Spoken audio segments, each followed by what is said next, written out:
आज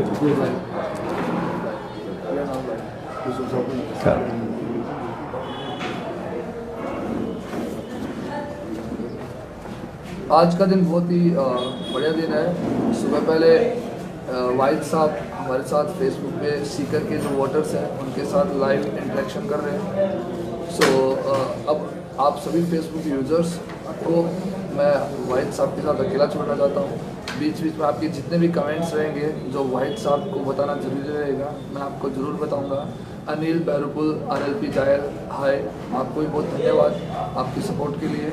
आप सभी यूज़र्स जो अभी लाइव देख रहे हैं उन सबको मैं कहना चाहता हूं कि आप इस वीडियो को ज़्यादा से ज़्यादा शेयर करिए ताकि वाहिद साहब ज़्यादा से ज़्यादा लोगों के साथ बात कर सके और अपने विचार, अपनी जो सोच है जिसके साथ वो आज विधानसभा चुनाव लड़ रहे हैं, जिसकी उन्हें कभी भी लड़ने की ज़रूरत नहीं थी, वो उसको लड़ रहे हैं।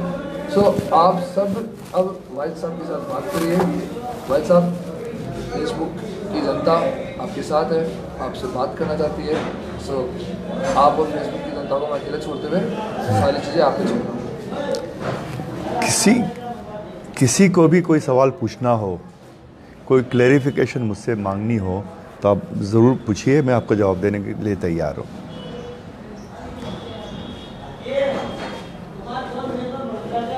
सर, सीकर की जनता आपसे जानना चाहती है कि इतना सब कुछ आपके पास पहले से था, फिर ये राजनीति में आने का कारण क्या है? सेवा है। मतलब इतना होके क्या, मैं सेवा कर रहा हूँ। मैं पिछले 32 साल से समाज की बेटियों को पढ़ाने का काम कर रहा हूँ। अब एक हॉस्पिटल भी बना रहा हूँ ताकि लोगों को अच्छा हॉस्पिटल बहुत ही रीज़नेबल रेट में मिले। और राजनीति में भी मैं MLA बन के सेवा करना चाहता हूँ ताकि मेरा सर, आप बात कर रहे हो हॉस्पिटल की। सो आपको क्या लगता है सीकर के जो हॉस्पिटल्स हैं उनकी दशा अच्छी नहीं है? नहीं, दशा तो अच्छी है लेकिन वो कमर्शियल है। वो कमर्शियल है, गरीब आदमी है, मिडिल क्लास का आदमी है, उसको अफोर्ड नहीं कर पाता। तो हमारे यहाँ हमारा, लेकिन वो नॉन प्रॉफिटेबल है। वो नॉन प्रॉफिटेबल होने से उसमें जो खर्च जो है ना 1/4 हो जाती है। जहाँ 100 रुपये लगता है वहाँ 25 रुपये में काम हो जाता है। तो गरीब आदमी उसको अफोर्ड कर पाएगा। और कुछ परसेंटेज ये होगा जो बिल्कुल फ्री होगा। सेवा है ये, प्रॉफिटेबल मेकिंग है, जैसा हमारा स्कूल है वैसा ही। यहाँ पे सुरेश भाकर जी है जो ये बोल रहे हैं किसान और युवाओं से किसी गद्दार की हिम्मत में सवाल पूछ सके। तो मैं आपसे भी ये पूछना चाहता हूँ कि इतने, सुरेश भाकर जी से ये पूछना चाहता हूँ कि इतने सारे लोग आए, इतने सारे नेता आए, आपकी किसी ने बात नहीं की, तो आपको भी ये सवाल पूछने के पहले थोड़ा सोचना चाहिए। अब सर, दूसरी बात करते हैं हमारे गांव के लोगों की। हो रहा ये है कि गांव के युवा है, गांव के जो लोग हैं, किसान है, उनको उनका जो उनकी ज़मीनी हकीकत है वो उनसे बहुत अलग है। नेता वादे करते हैं, चले जाते हैं, उनके बारे में लोग बात करने तभी आते हैं जब इलेक्शन आता है। तो आप आ रहे हो, आप जब अभी इलेक्शन लड़ रहे हो, तो आपकी क्या प्लानिंग है किसानों के लिए और गांव के युवाओं के लिए? देखो, डिफरेंस मेरे में और दूसरे नेताओं में ये है, वो पॉलिटिशियन है, उनका बिजनेस है। वो आते हैं, वोट ले लेते हैं, अपने अपने कामों में बिजी हो जाते हैं। मैं आ रहा हूँ इसके अंदर सिर्फ और सिर्फ समाज सेवा के हिसाब से, लोगों की सेवा के हिसाब से। मेरा पूरा कॉन्स्टिट्यूंसी होगी वो मेरा एक परिवार जैसा हो जाएगा। इनके जो भी मसले हैं, मसाइल है, उसको बगैर किसी भेदभाव के सब कौमों के, सब समाज के लोगों को इक्वली हक दे के उसको पूरा करने की कोशिश करूँगा मैं। सर, यहाँ पे जयपाल काजला जी है जो आपसे सवाल पूछ रहे हैं। सर, आपने RLP को क्यों चुना? आपको RLP में रहने पर कैसा लगा? RLP पे इसलिए मैंने चुना कि सीकर में तो मेरे पास वोट है 50,000, लेकिन उससे इलेक्शन जीत नहीं सकते हैं। तो हमें एक दूसरी पार्टी से को ज्वाइन करना था। कांग्रेस ने हमें टिकट नहीं दी। फिर दूसरी हमें सॉलिड पार्टी नज़र आई RLP, कि उनके साथ में पिछले 4.5 साल से हनुमान बेनीवाल जी बहुत मेहनत कर रहे हैं, बहुत युवाओं के प्रॉब्लम्स को असेंबली में उठा रहे हैं, किसानों के उठा रहे हैं, और उनका विजन बहुत बढ़िया है, बहुत अच्छा है कि आगे किसानों को, युवाओं को, गरीब तबकों के लिए संघर्ष करें।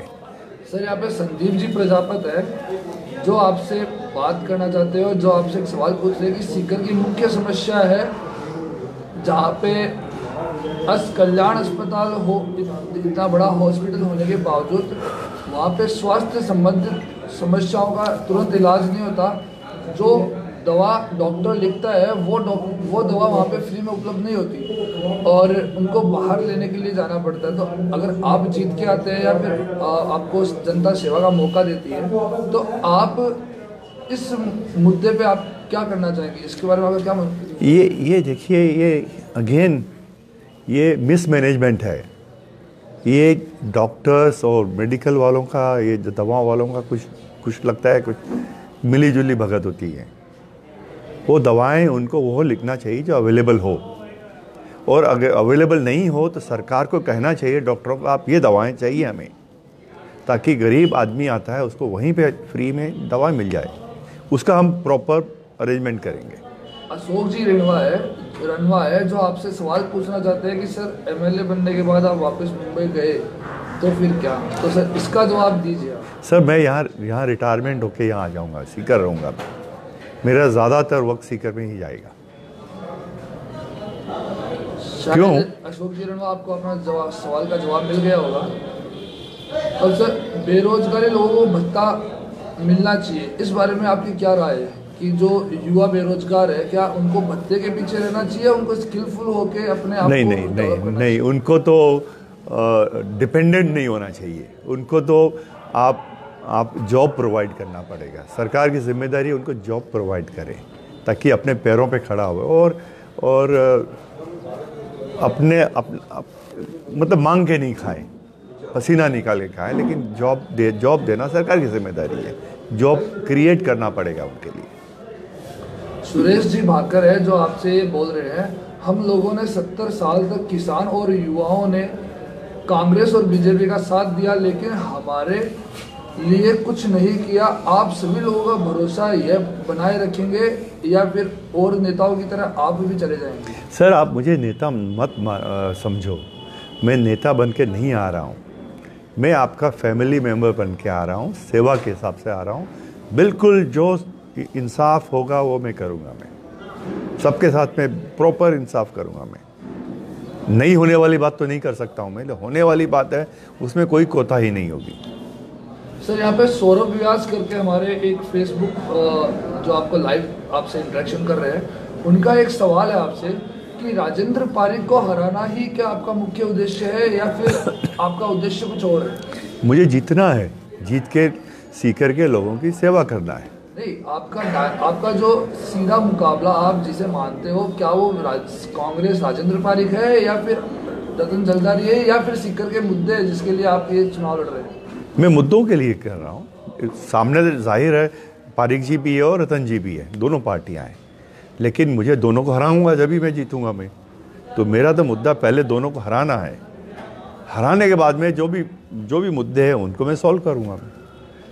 यहाँ के सर आपके आकिब जोया करके एक फेसबुक लाइव पे जो व्यू कर रहे हैं, उनका आपसे सवाल है कि जनाब आपने महिला शिक्षा पर जोर लगा रखा है, क्या आपको नहीं लगता समाज में इस टाइम बॉयज एजुकेशन पे भी ध्यान देना चाहिए? आपको समाज में कंपटीशन स्टडी पर भी ध्यान देना चाहिए जो कि बहुत ज़रूरत है। ऐसी निःशुल्क स्टडी की समाज को बहुत ज़रूरत है। उसका भी अरेंजमेंट करेंगे। जो इस्लामिया स्कूल जो है बेसिकली वो लड़कों के लिए बनाई गई, समाज ने बनाई थी, हमारे बुजुर्गों ने बनाई थी। उसके अंदर कम से कम 10,000 बच्चे पढ़ सकते हैं, इतनी ब्रांचेस है, लेकिन उनके मिसमैनेजमेंट के होने की वजह से वो नहीं चल रहा है। तो उसके भी सुधार करेंगे ताकि बेटों को भी लड़कों को भी वहाँ पढ़ने का मौका मिले। यहाँ पे संदीप जी ढाका है, वो कह रहे हैं कि किसानों का कर्ज संपूर्ण माफ होना चाहिए। तो सर मेरा आपसे सवाल है कि क्या आपको लगता है किसानों को कर्ज माफी उनके लिए जरूरी है या फिर उनका जो उनकी लागत मूल्य है उसका उनको सही भुगतान होना चाहिए? दोनों में से क्या आपको लगता है सही क्या चीज़ रहेगी? पहले तो उसका उसका कर्ज माफ़ होना चाहिए, ताकि वो 0-0 हो जाए वो। फिर आगे उसको उसकी कीमत सही देना चाहिए, ताकि उसको कर्ज लेने की ज़रूरत नहीं पड़े। डेंटल कॉलेज, मेडिकल कॉलेज और इंजीनियरिंग कॉलेज की मांग यहाँ पे युवा कर रहे हैं। सो अगर आप जीत के विधानसभा जाते हैं तो ये युवाओं की जो मांग आ रही है हमारे सामने, तो इस मांग को लेके आप क्या कहना चाहेंगे कि जिस तरीके से सीकर में हमारे यहाँ पे मेडिकल कॉलेज लटका हुआ है, काफ़ी समय से उस पर काम चल ही रहा है, वो कंप्लीट नहीं हो पा रहा, तो इस पर आप क्या बोलना चाहिए? उसको जल्द से जल्द हम शुरू करा के कंप्लीट करवाएंगे, ताकि ये जो तीनों आपने बताया उसके अंदर, उसी के अंदर कवर हो जाएगी। उसमें सीकर में सर आए दिन आवारा पशु किसी भी राहगीर चलते की जान ले लेते हैं, पता नहीं चलता कब कौन सा सांड आके आपको ऊपर भगवान के पास पहुंचा दे। तो इस समय जो ये सीकर की समस्या है, जो जनता रोज इसको फेस करती है, ना नगर परिषद कुछ कर पाती है, ना एमएलए एमपी कुछ कर पाते, तो इस बारे में आपका क्या सॉल्यूशन है? न, जल्द से जल्द अच्छा सा बढ़िया सा नंदीशाला बनना चाहिए, नंदीशाला बनना चाहिए, ताकि उनको, वो पशुओं को वहाँ ले जाके उनकी देखभाल हो सके और शहर में सड़कों पे नहीं छोड़ा जा सके। सर आपसे सुरेश जी भाकर का सवाल है। सर आप जीत गए हैं और आने वाले 5 साल बाद में आरएलपी ने किसी दूसरे को टिकट दिया, तो आप साथ देंगे या नहीं, या किसी दूसरी पार्टी से चुनाव लड़ेंगे? नहीं, जो पार्टी कहेगी वो करूँगा मैं। सुरेश जी भाकर, शायद आपको आपका जवाब मिल गया होगा। अभी सर हनुमान जी बेनीवाल किसान हितैषी नेता है, इसका आपको क्या लगता है, कितने आपको फायदे मिलने वाले इस चीज़ से? किसान के साथ पे तो बहुत जुल्म हो रहा है और हनुमान जी उनके मुद्दे उठा रहे हैं, तो जाहिर है वो सपोर्ट करेंगे हनुमान बेनीवाल जी को, और वो सपोर्ट मेरे थ्रू होगा, क्योंकि यहाँ के विधायक मैं हूँगा। यहाँ पे अब्दुल वहाब भुट्टो हमारे एक फेसबुक व्यूअर है, इन्होंने बहुत ही संजीदा सवाल पूछा है आपसे। आप जीतने के बाद हिंदू मुस्लिम एकता, आपके जीतने के बाद हिंदू मुस्लिम एकता ज़्यादा मजबूत होगी या कमज़ोर होगी? वैसे आपको मैं बता देना चाहता हूँ अब्दुल वहाब साहब, ये सवाल बहुत ही नाजायज़ है। पहले से इनके यहाँ पे जो एक्सीलेंस स्कूल है वहाँ पे हिंदू मुस्लिम साथ में पढ़ रहे हैं, पर आपका जो सवाल है उसका जवाब खुद भाई साहब देंगे। भाई साहब ये सवाल को तो मुझे भी सुन के ताज्जुब होता है। मैं 32 साल से मेरी स्कूल कॉलेज चल रही है, और सामने मेरा रिकॉर्ड है कि बिल्कुल भी यहाँ कोई भेदभाव नहीं हो रहा है। सब समाज की बच्चियाँ वहाँ पढ़ती है, सब मज़हब की बच्ची है, हर 32 कौमों की बच्चियाँ पढ़ रही है, किसी में भी कोई भेदभाव नहीं है।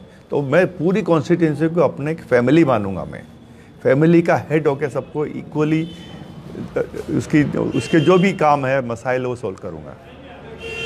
सर यहाँ पे आपसे रमजान काजी जी है, वो आपसे सवाल पूछे, सर आपने आप कांग्रेस में शामिल क्यों नहीं हुए आज तक, या फिर आपने अभी जो दावेदारी जताई थी उसमें आपके टिकट कटने का या फिर आपको समाज की प्रतिनिधित्व करने के पीछे रोड़ा अटकाने वाले कौन लोग थे?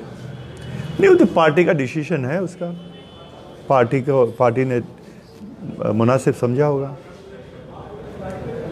सीकर शहर एक ऐसा शहर है जहाँ पे हर एक एजुकेशन हो, मेडिकल हो, वहाँ पे लगातार काम होता जा रहा है।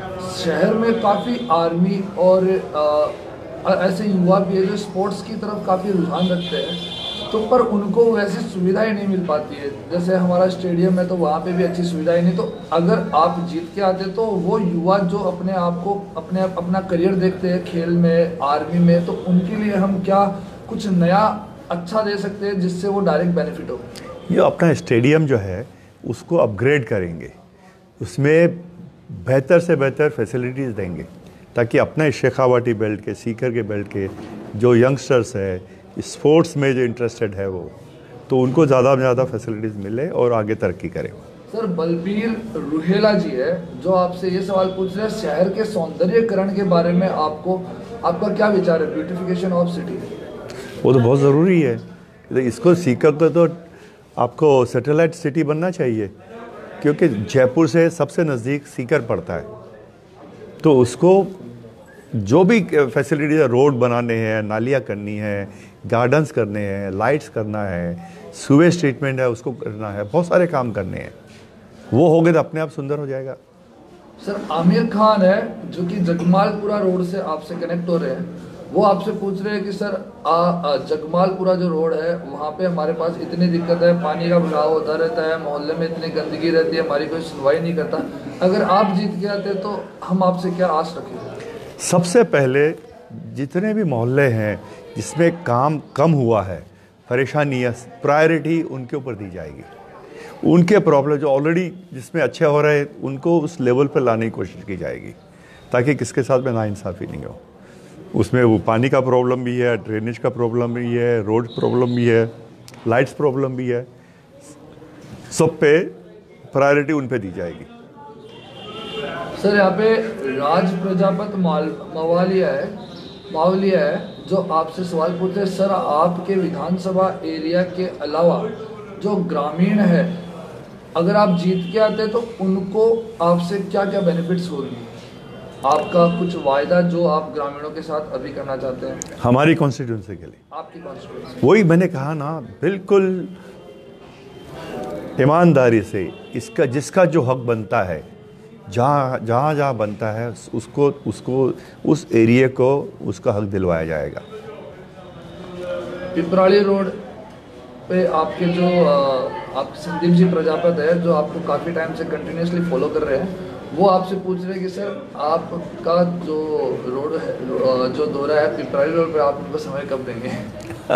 आप बुलाइए, कब बुला रहे हैं, मैं आऊँगा ज़रूर। सीकर में काफ़ी ऐसी जगह है जहाँ पे कई जगह पे रोड लाइट्स लग गई है और कई जगह पे आज भी स्ट्रीट लाइट्स है जिनको लगा दिया गया है पर वो चलती नहीं है या फिर लगी ही नहीं है। तो इस मिसाइल का आप क्या? सारे इसमें जो भी काम अधूरे पड़े हैं, नहीं हो रहे, होना चाहिए, नहीं कर शुरू है, सब पे ध्यान दिया जाएगा। सीकर में अपने किशन कुमार जी है जो आपसे लाइव इंटरेक्ट कर रहे हैं, वो आपसे सवाल पूछ रहे हैं कि सर अपराध के मामले में भी सीकर काफ़ी आगे निकलता जा रहा है। जैसे कि आपने देखा होगा कि अभी रिसेंट में एक अपने यहाँ पे पुलिस के जो अधिकारी थे जो किसी एक मुठभेड़ में उनकी शहादत हो गई थी। तो कहाँ तक मतलब ये जायज़ है? सीकर में अपराध रोकने के लिए कुछ काम क्यों नहीं हो रहे? ये अपराध तो बहुत सीरियस मैटर है। अपराध और ये यंगस्टर ये जो बुरी आदत पड़ गई है, शराब की है, दूसरी है, इन पे कंट्रोल करना बहुत ज़रूरी है। इस पे प्रायोरिटी दी जाएगी। आदिल पठान जी आपसे पूछ रहे हैं, सीकर में अतिक्रमण इतना ज़्यादा है कि पता नहीं चलता कि सड़क है या दुकान है। तो इस बारे में आपका क्या, आप अगर आते हैं तो ज़्यादा से ज़्यादा किस तरीके से? अतिक्रमण करने में तो उस मोहल्ले वालों का, उस एरिया वालों का खुद का रोल होता है उसके अंदर। उनको सिविक सेंस होना चाहिए कि अगर हम अपने घर के बाहर अतिक्रमण करेंगे तो उनको तकलीफ होगी, तो उसमें जागृति लाने की ज़रूरत है। वो कोशिश करेंगे इसके अंदर।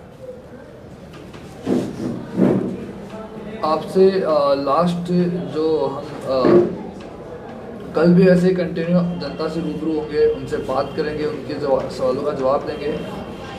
आप जो लास्ट हम जिस मुद्दे पे बात कर रहे हैं वो ये है कि हमारे यहाँ पे महिला सुरक्षा, चेन स्नैचिंग और ऐसी काफ़ी वारदातें कंटिन्यूसली होती रहती है। प्रशासन थोड़े टाइम के लिए एक्टिव रहता है, उसके बाद वापस से वही चीज़ें हो जाती है। अभी रिसेंटली महिला सुरक्षा की बात करें तो कल का ही मुद्दा है, आज के न्यूज़पेपर में फ्रंट पेज पे एक न्यूज़ आई है कि एक किसी कोचिंग वाले बच्ची को, जहाँ पे आप गए भी थे, तो इस बारे में क्या है, ये जो हैवानियत हो रही है इसके बारे में आपका क्या विचार? नहीं, ये तो महिला के ऊपर इसकी सुरक्षा के लिए तो बहुत प्रायोरिटी होनी चाहिए। सीकर ही क्यों, पूरे अपने देश में ये हालत हो रही है, स्पेशली ज़्यादा नॉर्थ इंडिया के अंदर। तो उसके ऊपर तो बिल्कुल हायर लेवल के ऊपर काम होना चाहिए और सबसे प्रायोरिटी होनी चाहिए उसके ऊपर। करेंगे उसके ऊपर ज़रूर। तो आज का सर हमारा सेशन यही ख़त्म होता है। कल वापस से हम मिलेंगे फेसबुक पे आपके और जनता को कनेक्ट करते हुए। आपका सर अभिवादन, आप फेसबुक अपने यूजर्स को जो आपसे जुड़े हैं। धन्यवाद, शुक्रिया। और मैं आपसे फिर रिक्वेस्ट करता हूँ, आप मुझे वोट दीजिए और मुझे आपका और भी ज़्यादा आपकी खिदमत करने का मौका दें।